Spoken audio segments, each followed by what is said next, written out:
morning. Here we are at the Cottage School with Tom O'Leary, who will help us understand the special education law. And I would like to say first that if you have any questions, please type them and we'll be able to respond them as we speak about it. Sure. Good morning. Yeah, my name's Tom O'Leary. I am a parent of a child here at the Cottage School. I'm also an attorney. I guess my practice has primarily started off complex commercial litigation in the last several years. I've been doing more special ed and disability rights work, representing parents but working to ensure that parents get the services that their children are entitled to. And if their disputes arise, then I've litigated some of those cases. So this is special ed is a very broad area of the law. The rights of children to go to private school are a little different, and this is really kind of more focused towards that. If you have questions, feel free to answer, and it doesn't necessarily have to be limited to this topic, because I recognize it's a broad area. But I think the main law that governs special education is called the Individuals Disability Education Act, and that's on. I think it's on the slide here, and where do you find the law? The easiest place to read it actually is the Code of Federal Regulations. You might be surprised, but that's the easiest read. But if you ever want to look it up, and then the other place to find it is the New Jersey Administrative Code. I've kind of given you the references. But the next thing I'd like to talk about is really what rights are you entitled to if you come to like a private school like the Cottage School. It's called an individualized service plan. It's different than in public school where you get an individualized education plan. The IEP in public school, the school districts are required to provide you what's called a free and appropriate public education. It's a lot different in the private school. You're entitled to a minimum level of services. It's based on funding. Basically, it's a proportionate amount of the funding that the local school district here in the same town that the private school is located. So the school is relatively entitled to an equitable amount based of funding that to provide a minimum level of services based on the needs of the child. And so there's really, if you look, I'm going to walk you through the process in terms of how you would qualify for an ISP, and we'll just talk about the steps, and then I'll explain a little bit about what an ISP is, an individualized service plan, and also how it differs from an IEP. The first thing, and this doesn't really change between private school and public school, but there's a concept called child find, meaning that the state has an affirmative obligation to identify all students with disabilities who may be entitled to special ed. So, and that's across the board, and I'm talking birth through 21. It also includes children who are homeschooled or in private education. Okay? So, prior to age 3, there's what's called early intervention. So, if you notice that your child is late on their milestones or something like that, in terms of walking or maybe the motor development, you can talk to your pediatrician and you get a referral to early intervention. Typically, 1.5 to 2 years old. They'll come out. It's the county. They come out. And they do an assessment of your child, and then they'll offer you some in-home services, and you can either accept them or decline them, and you can maybe do it on your own, and you can get if you have insurance. From the time a child enters at 3 years old, that's when the local school district becomes responsible for your child. So at that point, there's I'm going to say a handoff, for lack of a better term, from early intervention to the local public school district, and that's when they would do an initial evaluation in terms of eligibility. Now you get kind of in a gray area if you're in the private school after 3 years old, but the law is the same, the process is the same at that point in time. Okay. Because they speak about providing services to kindergarteners and up. Yeah. They don't say 3 years old and up. Yeah, I understand. Yeah. I mean, the local district is that's. Yeah, the local district. That is true. The local district. We're going to talk a little about that. the local school district, it's really starts at K through 8, and, Yes, and all okay. that. But the first step in getting your kid is to do an evaluation. This is true whether or not you want to get an IEP or an ISP, okay? And the evaluation is done. It's really done for determining your child's eligibility. There are basically 3 components to an evaluation. They do a learning, social, and cognitive test. And basically, most school districts, and it's pretty much the same. They'll do a social history on your child. They'll talk to mom and dad, or generally mom because dad's working. That's at least what it was in our house. They'll do an OT evaluation, speech, physical therapy. They'll do a cognitive testing, generally called the Wechsler, and then they'll do some sort of achievement test. And then based off the scores on your child, they'll make an assessment as to whether or not your kid's eligible for special education. And it's the same process if you want to get an ISP, because you want to, and the whole point of the evaluation is to get an assessment of your child's functioning.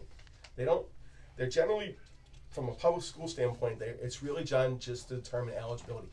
They don't drill down to really do diagnostics. So if you suspect your child's having, they don't answer the question. Let me put it this way: they may not. The evaluations the school district will not really answer the why question. Why are my kids having problems? They'll just identify the problem.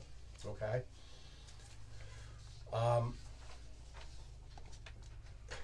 Now, this is where.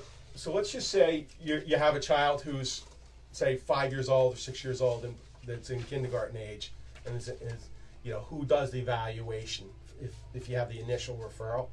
If you're in the local public school district, the local public school district will do the evaluation. But say you have a child here in a private school like Cottage School, that's or you see the struggling in reading or whatever the issue is.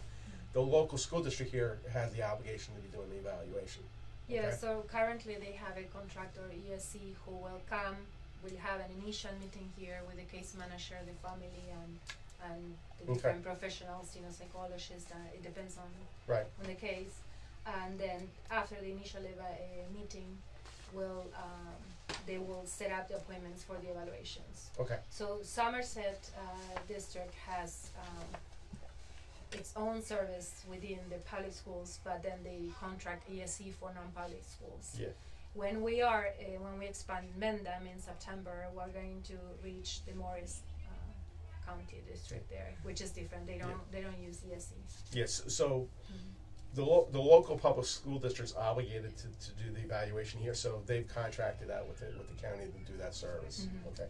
Now, typically, if you're going to make a request for an evaluation, you should send a letter and say, I suspect my child is having difficulty in these areas, and you want to spell out the areas that the child's having difficulty in, all of the areas, because the school district has an obligation to assess and evaluate in all areas of suspected disability. And under the code, they cannot. They have to. There should be let me say it this way. They have to do a variety of assessments for each area of suspected disability. So there should be a minimum of 2 tests for every single area that you suspect that there's a disability. Okay. For early childhood education, so that's before they are 6. If they are younger than 3 years old, then you should tell your pediatrician and make a point that you suspect there may be issues. And then they usually send you to have your child evaluated in the hospital, to do a full evaluation in the hospital. Yeah. But we've had kids here that we recommended to have the evaluation done. The parents didn't notice, the doctor, the pediatrician didn't notice, and usually in a typical preschool setting, many times the teachers don't notice that there is something that needs to be done. And so I would say be on top of that and make sure you do talk to a pediatrician to have the first referral, to have the evaluation. Right. Yeah, and I do agree with that. Now to qualify for an ISP, this is what you would get in a school like that. You have to be eligible under the administrative code, and there's 14 categories of disability in the code. I'm not going to go through all 14. That would take a while, but the code basically sets forth what the requirements are. And bottom line is you have, based on the assessments that are done, you basically, you look at the child's functioning of the test results and compare it to the criteria in the code. And then if you meet those criteria, you meet a classification category.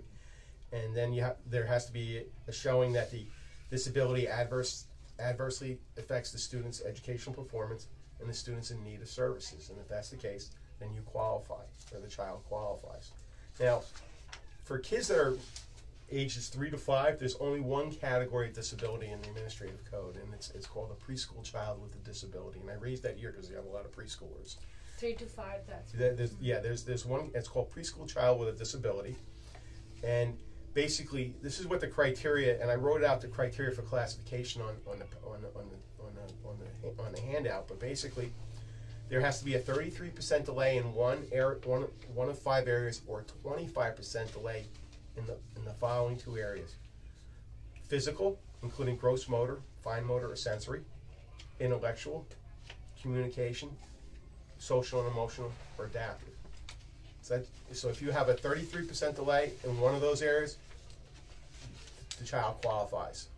Alternatively, if you have a 25% delay in 2 of those areas, the child qualifies. So what do I mean by a 25% delay?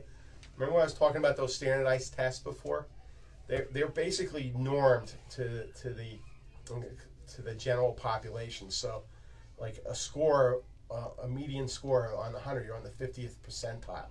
So you look at the score. So if you have a score that's saying like an 85, that's one standard deviation. It's 15. It's the standard scores is a delta 15, which that is one standard deviation, which is roughly that's the 16th percentile. Okay, do you follow me on that?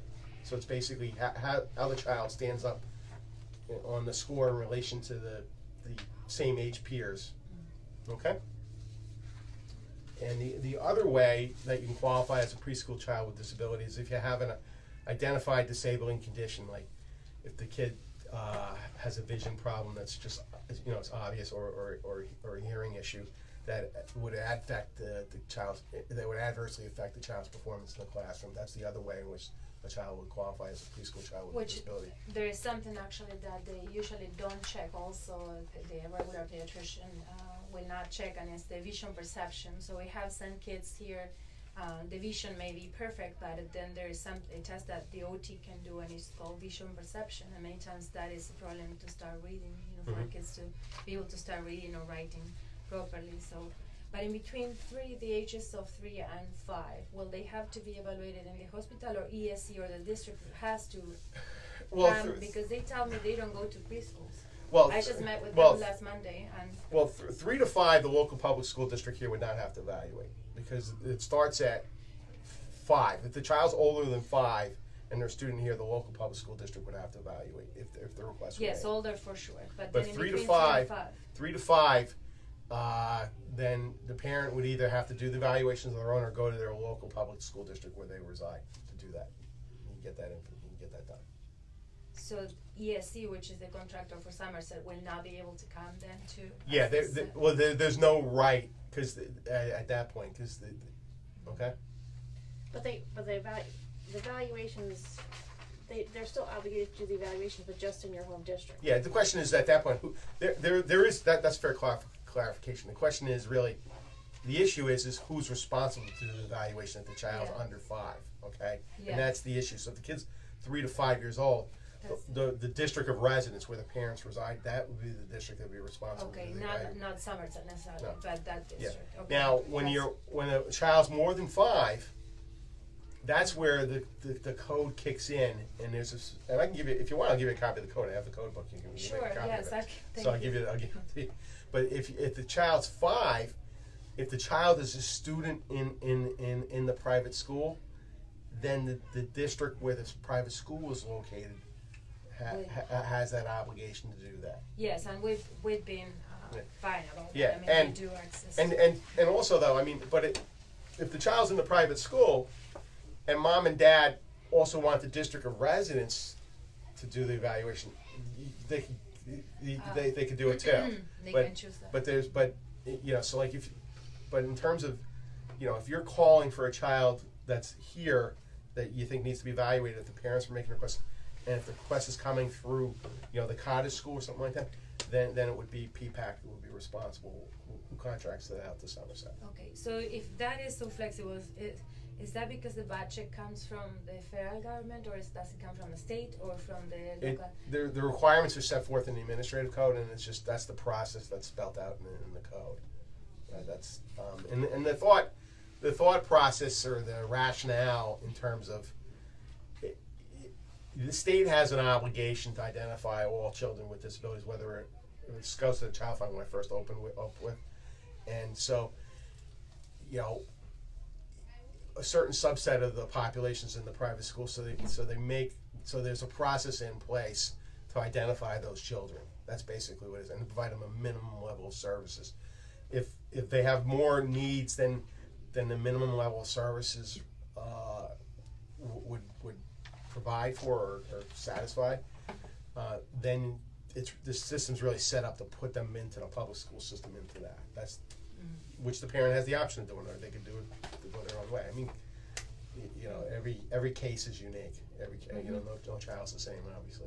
Just I know what Child Find is. Yeah. But could you just explain Child Find in the most basic of terms for everybody? Yeah.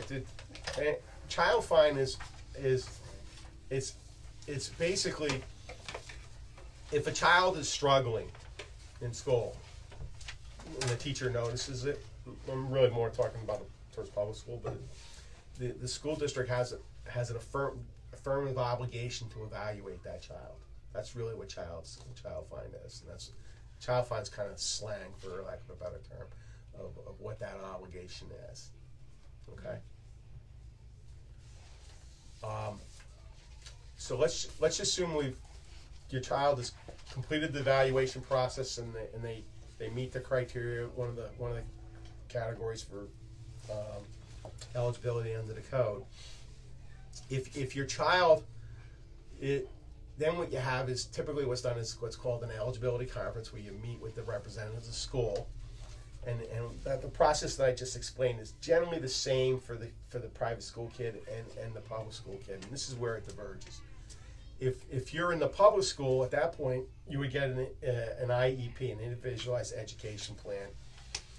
In a school like the cottage school, where you're in a private school, you get you're entitled to what's called an individualized service plan. And what is it? It's a plan paid for by the local district for students who attend private schools. And the key point, though, is it does not have to offer free, appropriate public education, meaning what's commonly called FAPE. Basically,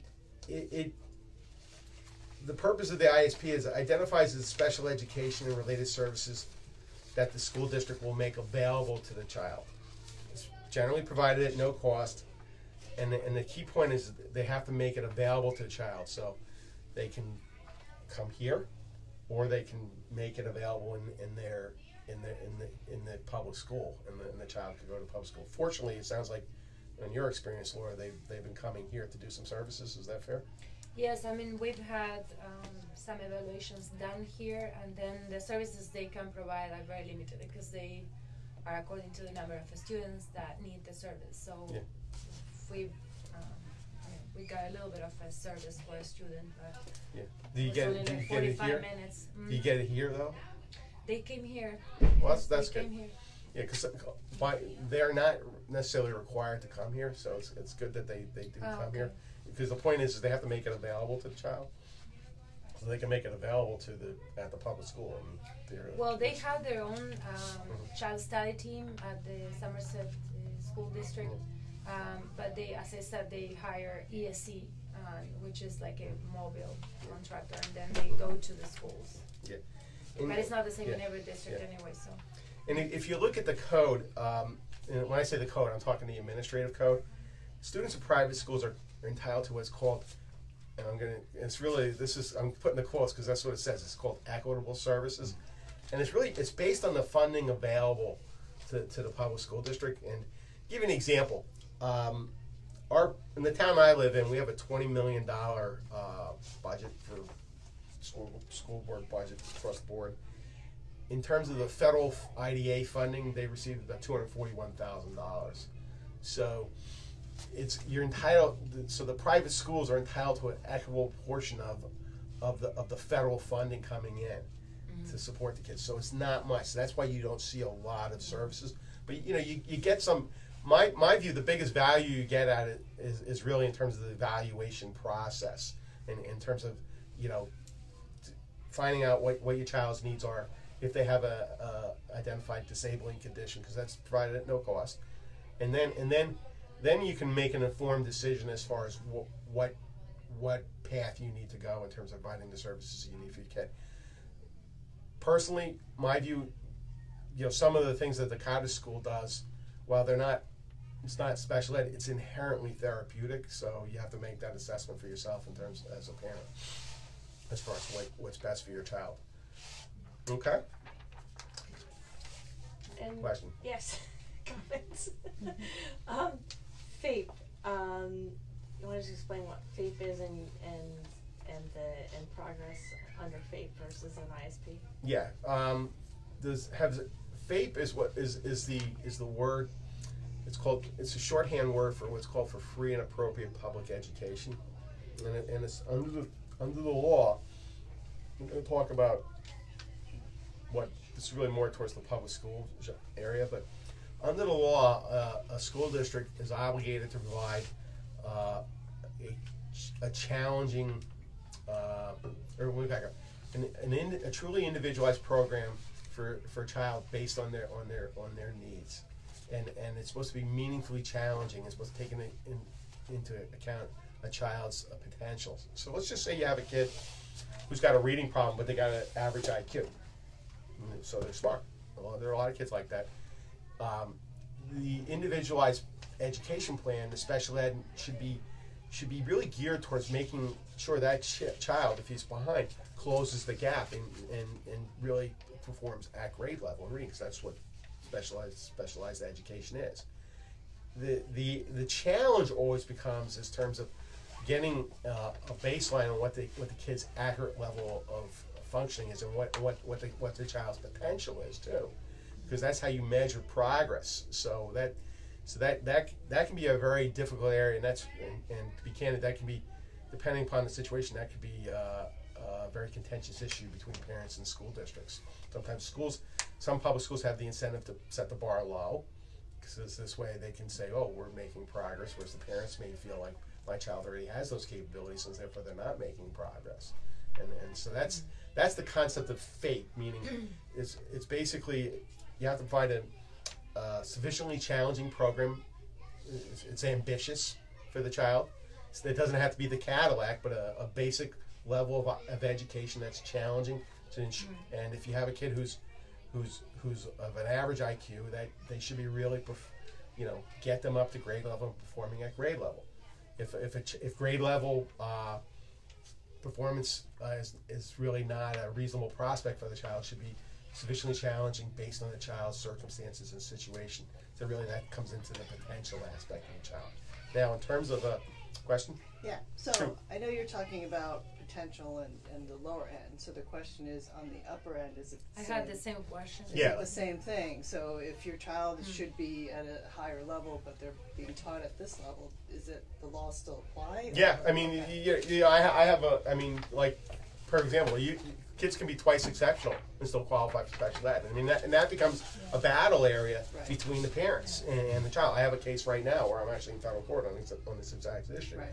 where the child is, you test him and he's like the 97th percentile, but the reading is while average, there's a big discrepancy Right. between achievement and potential. Okay. So that's indicative of a specific learning disability, which is a category of classification. Right.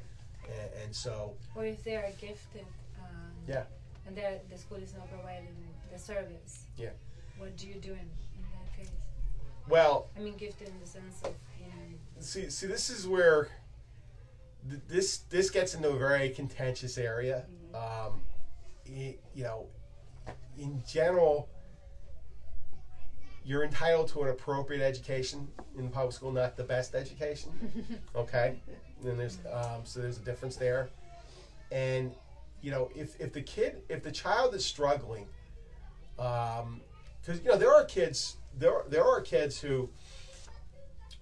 who are very, very bright, who are maybe making it through, but they're killing themselves to get it through in terms of the you know, working late, things like that. I mean, I have an example. I had someone come to me that the child was not diagnosed all through. It turns out just trying to, but she actually killed herself. But then she's trying to get into med school. That's when it really comes into play. But this is a kid who really, by all rights, should have been classified way back in the day.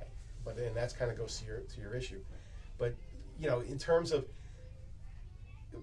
what you would typically get is, you know, if there's a reading program, or say you have trouble with reading, or if you have an executive functioning issue, you would get accommodations, meaning, you know, preferential extended time on a task, things like that, or you know, specialized instruction. But the issue becomes invariably, if you have the kid who's really, really extremely bright, and yet they can still get by at average level performance, that gets kind of a contentious area, because you know the school's just going to turn around and say, wait a minute, you know, he doesn't need it, it's fine. But your mom is like, well, wait a minute, the kid's up to like 11 o'clock at night every night, and is not being able to participate in sports or whatever, do the other things the other kids do. But I mean, in that situation, it's very important to get your child properly evaluated, and I would not rely on the school district evaluation, because remember what I was talking about, they're really just assessed for eligibility. They don't really drill into what the problems are. You'd want to get, from my recommendation, if you're in that type of situation, you would want to get ideally your own evaluation done. If you don't have the money or you can't afford it, you can get what's called an independent education evaluation. But you can ask in that case, I hear all the time. Okay. You know, the parents All right. Let's talk a little bit about independent, and this actually applies. This is not. I'm going a little off topic here, but if you disagree with an evaluation for your child, there's really two. You have two options. You can do two things. You can go out and procure your own evaluation and do it. And personally, I like doing that because it's just, you know, they're working for me.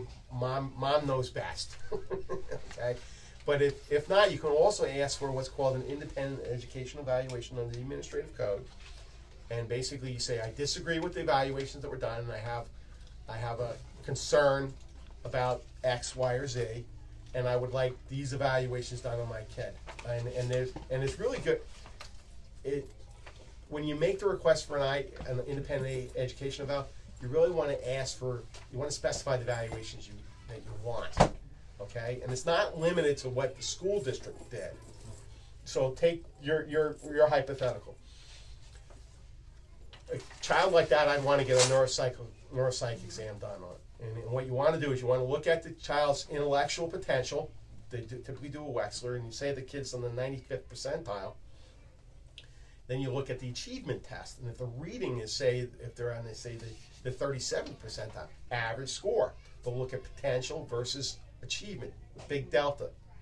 Qualifies under a specific learning disability, then would be entitled to the services there. So that's how you handle that. Then you get the service privately. But yeah, I Then guess the the services question is, that well, they- the services they provide. I Yeah. mean, Well, that you're entitled to services, and there would be but you'd have to work out with the school on that issue. I mean, from a practical standpoint, I think you're going to get resistance from a school. You know, they have their typical programs they have, and if they like Wilson or whatever, and if it works for your child, great. If it doesn't, then you're really you can make a request. This is really more for another night, actually. Right. I have another. Actually, I'm doing one tomorrow night, which is more on topic on that. But at that point, if they don't provide it, you can provide it at your cost and make a demand on them for retroactive reimbursement, or that. That's really kind of a You different. need whole a different thing. lawyer for that, right? Yeah. Yeah, you do. But I mean, that's really kind of not really the subject here, but there's the overlap. Well, we but can we've talk later had if you want to talk cases about here that. that we don't agree with evaluation actually, or they say we cannot provide this kind of Yeah. evaluation. Yeah. And I knew that was needed. So Yeah. the parents had to go and pay for it. Yes. And I'm glad to hear Yeah. that. So there's let's a talk way to about get the money. let's talk about independent evaluations. I'll tell you what the code says, and I'll tell you what's going on.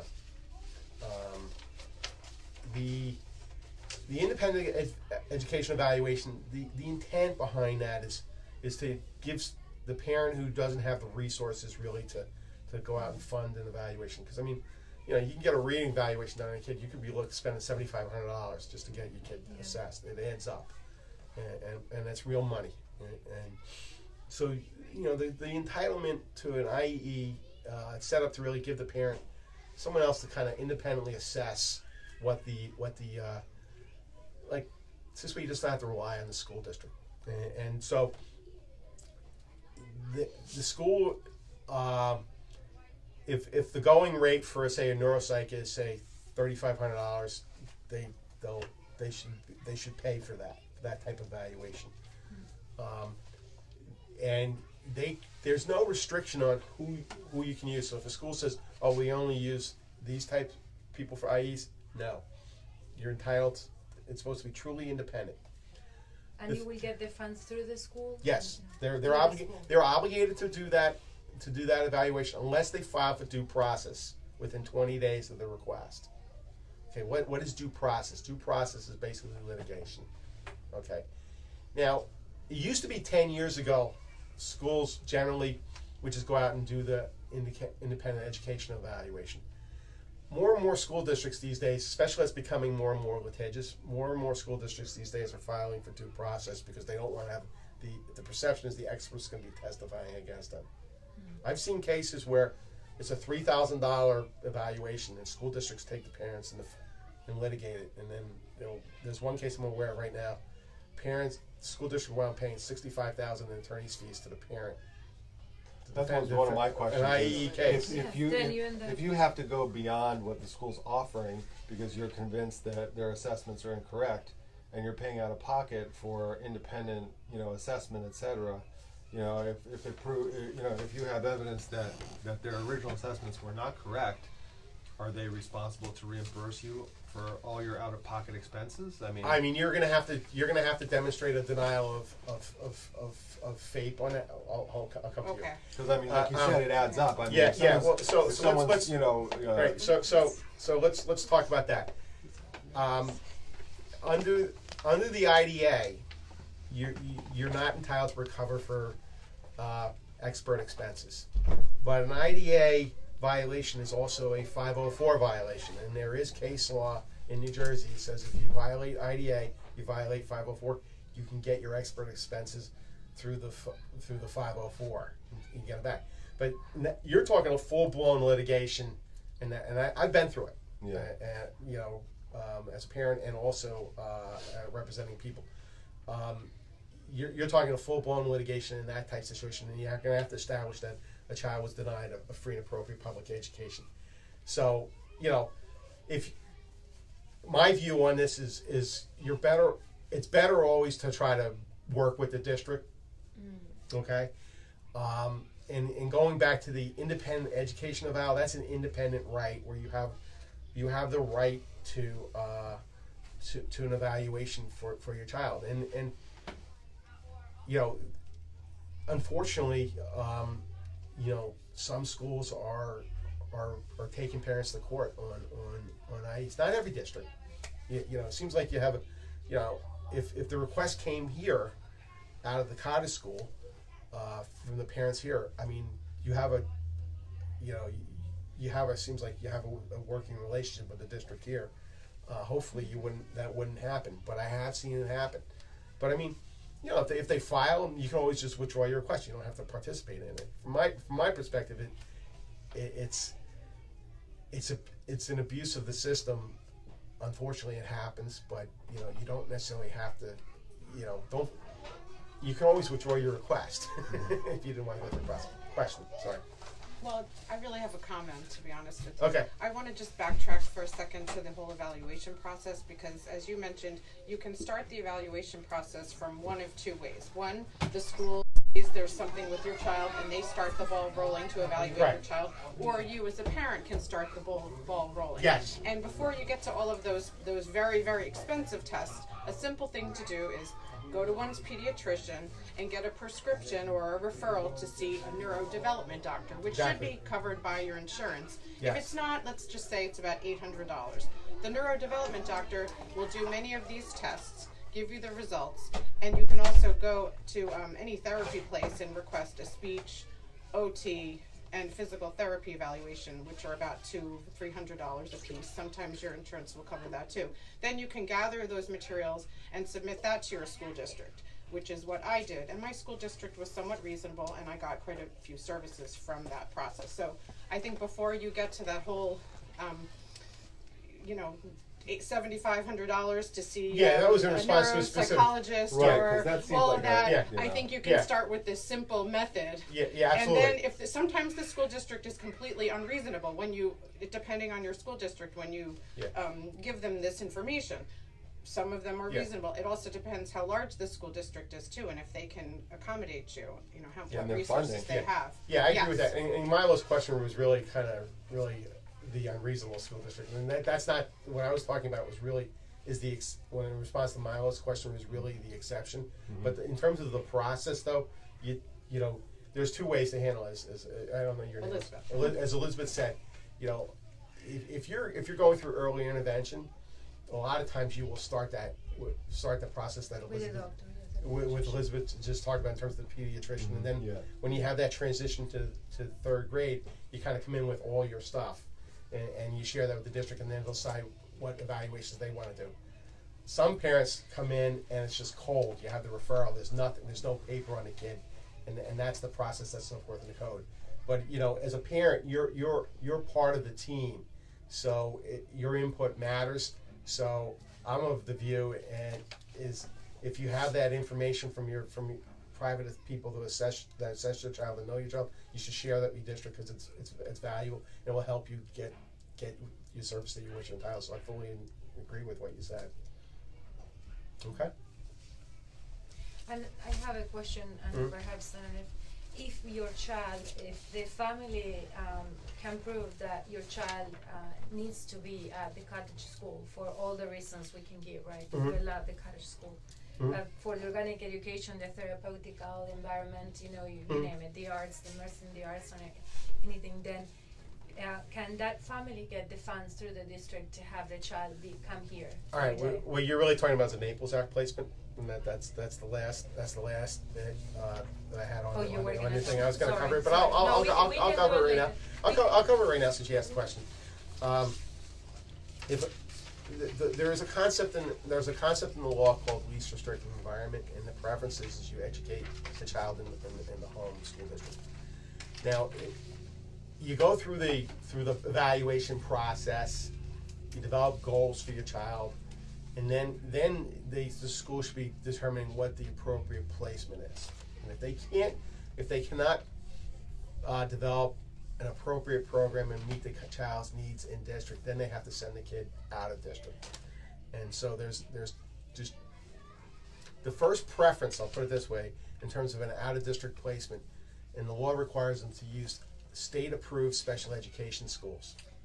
Hold on, I got there. First is Well, actually, look around in other school districts in the area, and yeah, that's right. Check. Right. So like if you live in you live in this town, 2 towns over. If there's a school district in there that can provide it, then send them over there. Then out of district placement, state approved special education schools.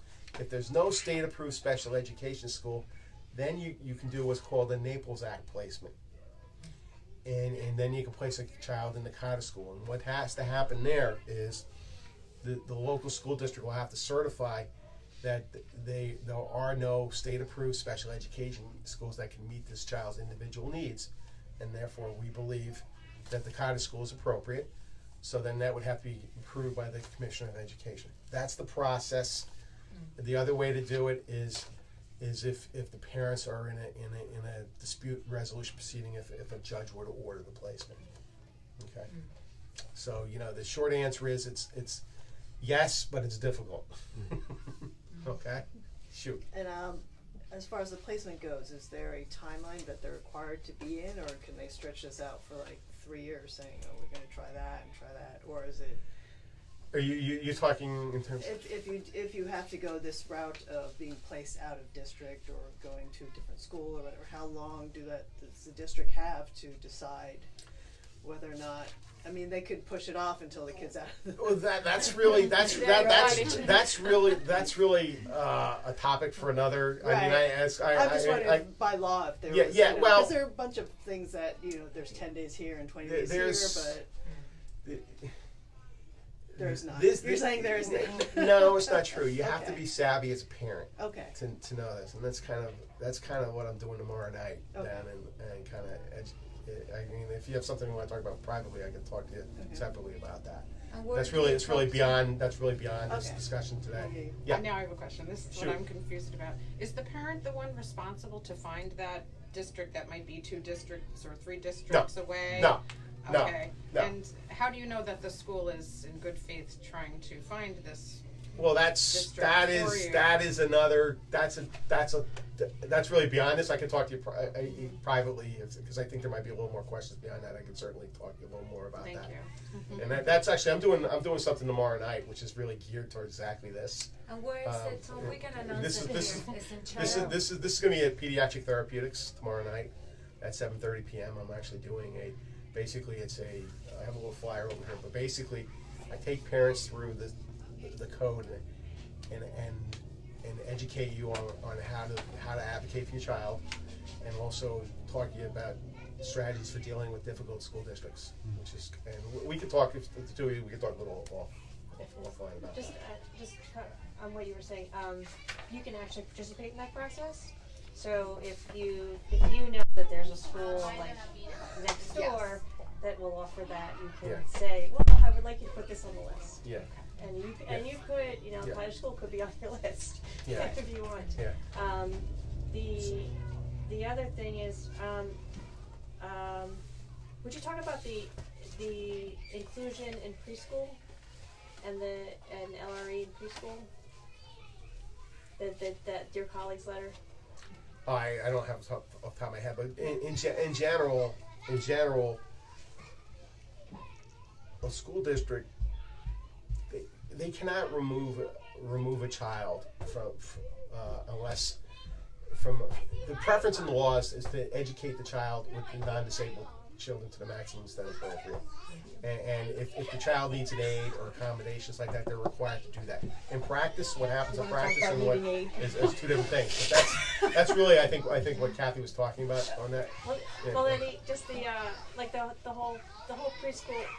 So if a district has a preschool program, so if you have a child who needs to be with same age peers who are typically developing. Okay. And the school district doesn't have a program doesn't have an inclusive preschool program that year or just in general or then they got to send them out. Then they got to send them out. But they have to send them out. But they can also send them out to a place like Cottage School that has an inclusive preschool. We actually had but that's a child here that went to the public school for the preschool, a local preschool. Was here first. We said, listen, it needs to be evaluated. He needs to be evaluated, and he got early intervention. Yeah. And then went to the preschool in Bernardsville, came back. Yeah. It just didn't work. Yeah, this is if you're putting a child in the cottage school, it's a Naples Act placement in the end. But the situation you're talking about there, that would be a situation where a child has specific needs. We cannot meet those needs in the typical public school placement, and there's no other public state-approved special ed school out there. Most of them start at 3rd grade. Then they can certify to the Commissioner of Education that the cottage school can provide the child's needs. So that situation, that's how that would work. But yes, that's how. It's more likely, in general, that the cottage school could have a preschool student as opposed to having a Naples Act placement as opposed to a. Yeah, I think probably easier. I think that's a fair point. I think in terms of like you know the kindergarten that type of thing would be entitled to it. Thank you. It's easy. Now in terms of I guess the last thing I want to cover is in lieu of transportation.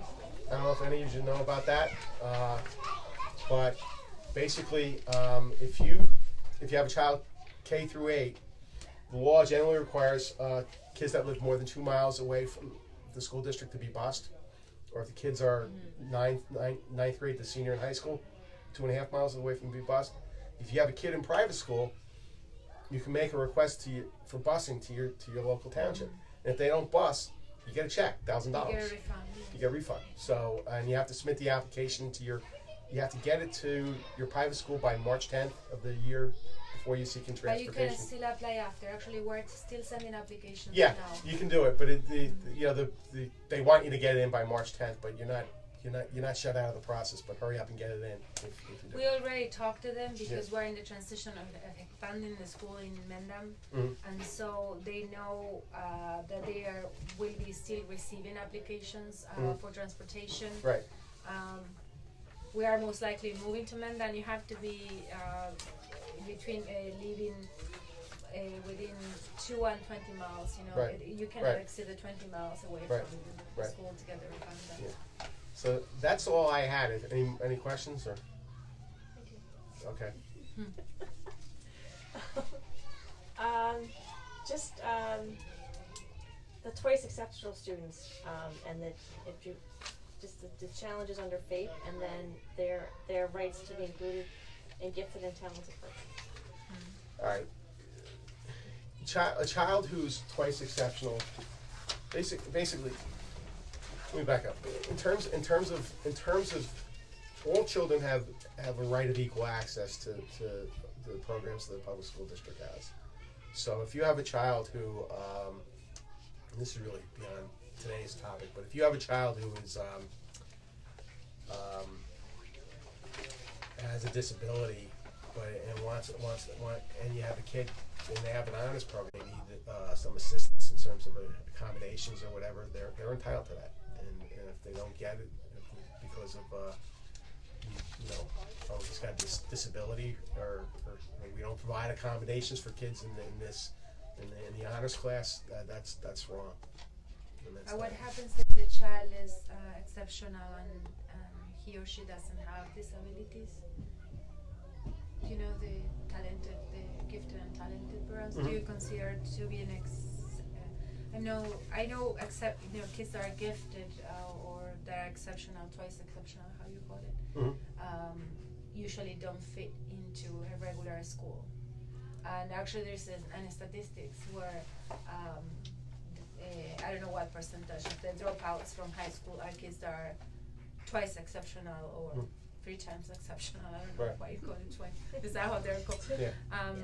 So what happens in those cases? We have quite a few kids here that are may not have a disability, specific special need. They do have a special need, which is being exceptional in certain Well, things. typically a twice exceptional child, the understanding is the kid does have a disability, but they overcome the disability. Well, they have a disability, but they're also exceptionally bright. That's So true. That's twice exceptional. That's So that's why If you call they're it twice not exceptional. twice exceptional. yeah. So for Yeah. example, I have a son that's No, that would gifted, just be and he's gifted. basically 8th grade, but he's basically dropped out, he doesn't go to school anymore. Okay. What is what I couldn't hear what he has. Oh, he doesn't go to school anymore, he's pretty much, that's what you're So saying. he is a Sabat, or he is a Sabat. He kind of stopped going to school, so the question is what happens, cause he's not behind, Right. like he can go to school once a week and he'll be fine. Yeah. He'll mail it in. Oh, yeah. Right. So So is his- what happens to those students? Is he autistic or not? Or No, he's that's not. what you're asking. If they're Yeah, not, so if they if don't they have don't- a twite exception. Or maybe they were not diagnosed, right? But- Yeah, that's a child who doesn't really. It's not a special ed issue. It's really Right, so that's the question. That gets down I to got the compulsory possible- that's the compulsory education issue, and that's I don't want to say it's a truancy issue because I'm not suggesting that, but that's what it comes down to. Right. Ideally, presumably, the child should be able to get into honest Well, classrooms, and they move them along, such that, Well, they won't, but he has qualified for an IEP now because of the discrepancy between. okay, we should talk, yeah, because Right. that's a whole different Right, ballgame. that's a whole different thing. That's a whole different So he ballgame. did qualify. Yeah, Yeah. yeah, yeah. I have a question. Will somebody If online- somebody, all right, questions online. Somebody's asking, where is the talk that you were Chatham. discussing in Chatham? Oh, pediatric therapeutics, It's 330 Main Street. Okay. let me get the address. At what time is it? 330 Main Street, Chatham, 7:30 tomorrow night. Okay, great, thank you. Could you please elaborate on 504? Is that Sure. 504? Yeah, 504, there's, IDA is a basic level of educational opportunity. That's what the law is. Now, there is 504 is basically the disability, anti-discrimination statute for disabilities. So it's all about equal access. Okay, so the education for the disabled child should be equal to the non-disabled. You should be not equal, but in terms of you should have afforded access. Okay. Now the code, you get in an intersection. I mean, it's very kind of a complicated area because not every child with a disability can make the same progress. But give me an example. If you have a child with a disability who's getting picked on, say maybe for like bullying, kids that get subject to bullying issues, right? A school district has an obligation to prevent the bullying, and the answer is not, oh, let's just have them remove them from class 5 minutes early, so this way you can avoid the kids. Because if you think about it, it's a different, the kid's not getting the same education as the non-disabled kid, because you just compare the two. He's getting pulled out of class 5 minutes early, and he's being treated differently because of the disability. That's a 504 violation. You follow me? Yeah. That's why I picked that, because it was very So what's simple. the difference between a 504 and an IEP? A 504 plan? Yes. 504 plan gives you some basic accommodations, Okay. but it's not individualized instruction, Okay. and it's not the vehicle to provide the education is the IEP. Okay. So it's Okay. kind of a lower IEP. Kind of I'll call it basic. it's a lower. Schools will give. They rather give it a 504 over an IEP. Well, it depends. It depends on the situation. I mean, like, say you have a child who's got like say. Just In a each wheelchair, person. or a physical handicap might need a 504 plan, or there's a case where a kid had, I guess, problems with the arms in terms of muscle strength. So they had the 504 plan was he has the books in each class, and then he has his books that he takes home with him. That's what we make accommodations for. In practice, sometimes there are children that should be classified that are not classified, and they're given 504 plans, and they try to make accommodations because to avoid classifying the kid. That, in my view, is a violation. If you have a child, remember I talked about before under the code, there's 14 categories of disability, and the code specifies certain criteria. So if you fall within one of those categories, and there's an impact on educational performance because of disability, and the child's in need of special ed and related services, they're entitled to an IEP, not a 504 Not a plan. 504. Okay. That's all I got. All right. So I just want to confirm. Thank you very much. I Yeah. just want to confirm What's that? sorry, I just want to confirm the time tomorrow. It's at 7:30. Okay, great. Yeah. And I have a question for Laura. Actually. Okay. I know. So how would you deal with a student that you would consider twice exceptional here at the cottage school? Well, we already have some. I know, but we just had to explain how that works here. It's what we do here is very personalized. So we see the needs of the child, and then it depends on the needs of the child really what we provide. That's why we're able also to have groups with multiple age children, because we may be doing working on the same topic in mathematics, for example, but then giving each child a different challenge. and making sure they don't get frustrated, but also that they are challenged at the same time. And we're able to do it because we make our own materials, we make our own curriculum, we work all in cooperation, all the teachers, and we almost meet daily to be all on the same page. Thank you very much. Tom, Okay, for great, coming. great, We're going great. to stop the Yeah. recording, but Yeah, sure. thank you.